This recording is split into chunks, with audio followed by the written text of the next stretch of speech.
Hi folks, HR Funk here with a midweek update video, and I've decided I'm going to add these every once in a while when I have viewer questions or other brief topics that really aren't substantial enough for one of the regular full-length videos that I release on Saturday morning.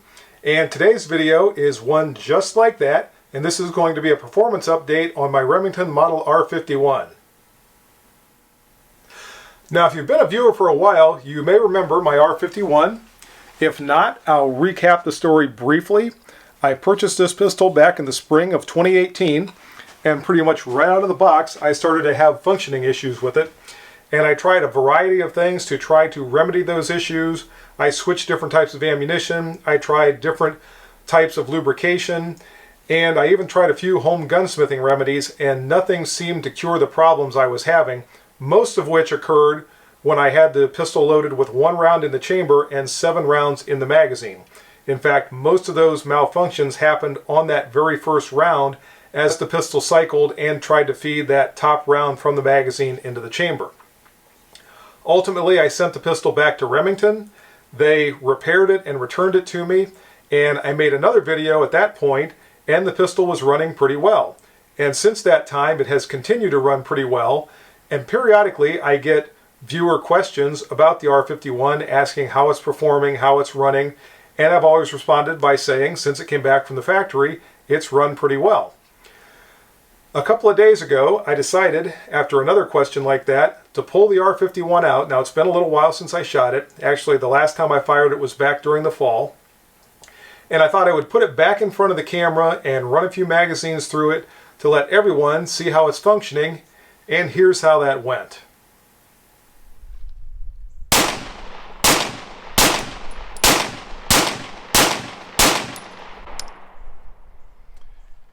And there's a malfunction on the very last shot.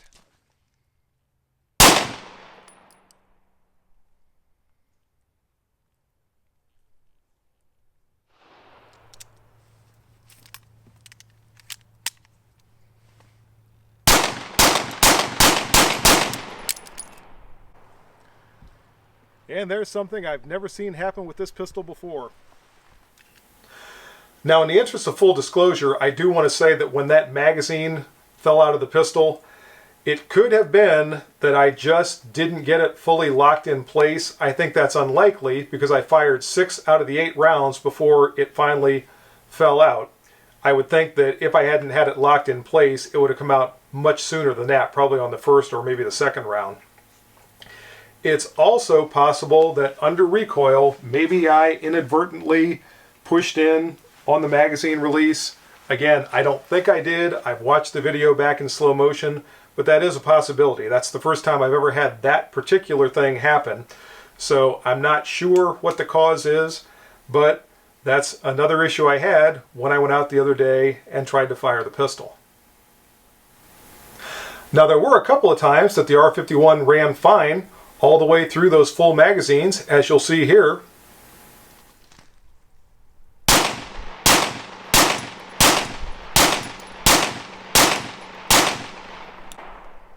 And no problem with that magazine.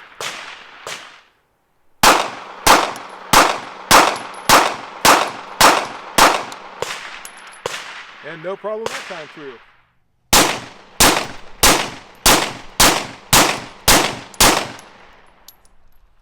No problem. Now, when I set out to make this video, I thought I was going to end by showing everyone how well the R51 is continuing to run. But it seems like every time I start to trust this pistol, it comes up with new and interesting ways to malfunction, and it completely obliterates that trust. So at this point, I'm back to a situation where the R51 is having functioning problems. I have been in contact with Remington again, and I was hoping that maybe this time around I could just exchange this pistol for something different. But according to the customer service folks that I talked to, that's not an option.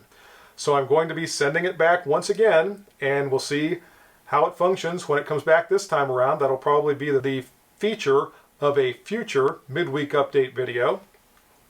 But in any case, that's the state of the R51 as of today. One quick channel update before I go. I'm going to be doing something in the near future that I've not done before. I'm actually going to do a live feed on YouTube for all of you to be able to watch and be able to send me questions and comments, and I can respond in real time. I've been looking into how to do this. This is actually a suggestion that came from my teenage daughter some time ago, and I'm going to finally give it a try. If I understand the process correctly, you will all get a notification, or at least all of you who are subscribed, and it'll be a notification just like when I release a new video, so you'll know when the live chat is going to occur, and you can be sure to be in front of your computer or have your phone with you at that time. And as I said, you can send me questions or comments or what have you, and I can respond to them. Probably what I'll do is right after one of my Saturday morning premieres, I'll go right into the live feed so everyone that's already watching can jump right in there. And if anyone else wants to get in just on the live feed, you can do that at that time. So that's my midweek update for today. If you have any questions or comments, as always, make sure you forward those to me. Remember, if you purchase anything from Optics Planet, be sure to use my discount code, which is... And if you use that discount code, it's good for 5% off anything you purchase from Optics Planet.